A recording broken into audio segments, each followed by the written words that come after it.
Hello students, last video में हमने कुछ प्रिंसिपल्स ऑफ मैनेजमेंट पढ़े थे।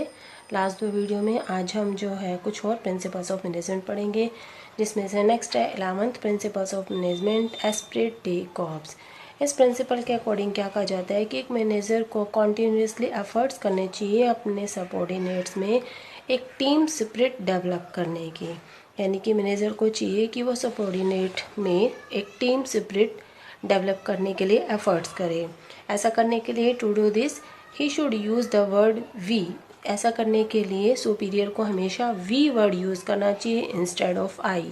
यानी कि आई वर्ड यूज़ करने की बजाय सुपीरियर को, मैनेजर को वी वर्ड यूज़ करना चाहिए during the conversation with subordinate. जब सुपीरियर सबऑर्डिनेट्स के साथ बातचीत करे, कन्वर्सेशन करे, तो उसे वी वर्ड यानी कि हम जो वर्ड है वो यूज़ करना चाहिए इंस्टेड ऑफ आई, यानी कि मैं की बजाय।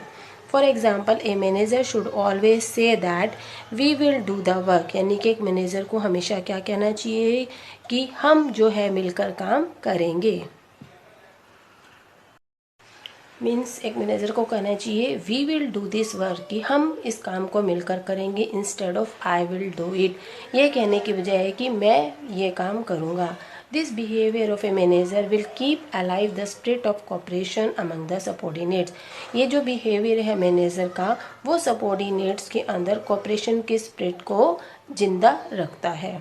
ठीक है। नेक्स्ट प्रिंसिपल है सेंट्रलाइजेशन एंड डिसेंट्रलाइजेशन। इस प्रिंसिपल के अकॉर्डिंग क्या कहा जाता है कि सुपीरियर को हमेशा एडोप्ट क्या करना चाहिए, effective centralisation instead of complete centralisation and complete decentralisation. मतलब सुपीरियर को ना तो कंप्लीट सेंट्रलाइजेशन यूज़ करना चाहिए, ना ही कंप्लीट डिसेंट्रलाइजेशन, बल्कि क्या करना चाहिए, अडोप्ट इफेक्टिव सेंट्रलाइजेशन अडोप्ट करना चाहिए। इफेक्टिव सेंट्रलाइजेशन का मतलब क्या है कि सुपीरियर को हमेशा इम्पोर्टेंट डिसीजन लेने की अथॉरिटी अपने हाथ में रखनी चाहिए। Superior should keep authority of take important decision in their own hands. कि सुपीरियर को हमेशा जो भी इम्पोर्टेंट डिसीजन है बिजनेस में वो अपने हाथ में रखने की अथॉरिटी रखनी चाहिए। while the authority to take daily decision of less importance should be delegated to subordinates।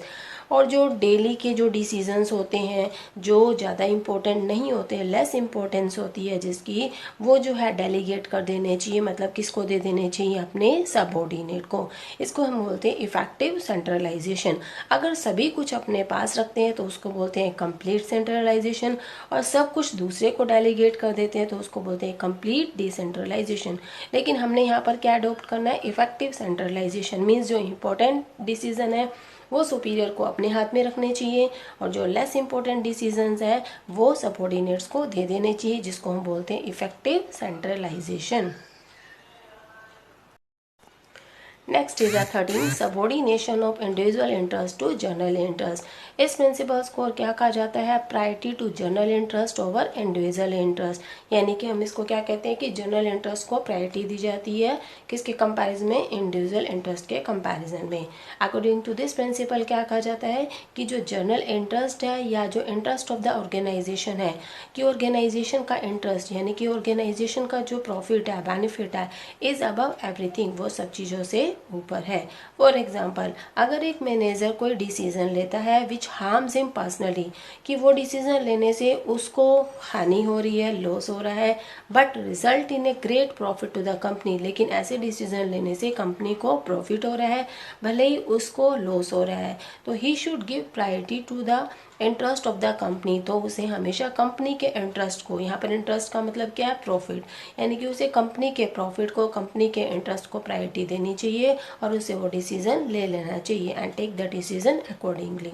On the contrary, अगर इसके विपरीत, if some decision have the manager personally, कोई अगर वो मैनेजर ऐसा डिसीजन ले रहा है जिससे उसको पर्सनली प्रॉफिट हो रहा है but great loss to the company, लेकिन कंपनी को क्या हो रहा है, बहुत ज़्यादा लॉस हो रहा है, then he should not take such decision. तो उसे ऐसा डिसीजन नहीं लेना चाहिए, कोई भी ऐसा डिसीजन जिससे कंपनी को लॉस हो रहा है, सिर्फ उसे पर्सनली बेनिफिट हो रहा है, तो उसे ऐसा डिसीजन नहीं लेना चाहिए।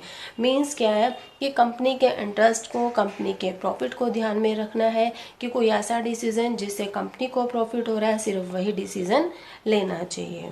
अब तक हमने जो है 13 प्रिंसिपल्स ऑफ मैनेजमेंट पढ़ लिया, सिर्फ एक और प्रिंसिपल ऑफ मैनेजमेंट रह गया है, स्केलर चेन, जिसको हम नेक्स्ट वीडियो में पढ़ेंगे। आई होप आपको जो है ये सारे जो अभी तक मैंने प्रिंसिपल्स ऑफ मैनेजमेंट पढ़ाए हैं तीनों वीडियो में आपको अच्छे से समझ में आ गए होंगे। अगर आपको ये वीडियो अच्छी लगी है तो प्लीज़ लाइक एंड सब्सक्राइब कर देना, और आपको ये जो नोट्स है टेलीग्राम चैनल पर मिल जाएंगे। Thank you for watching this video.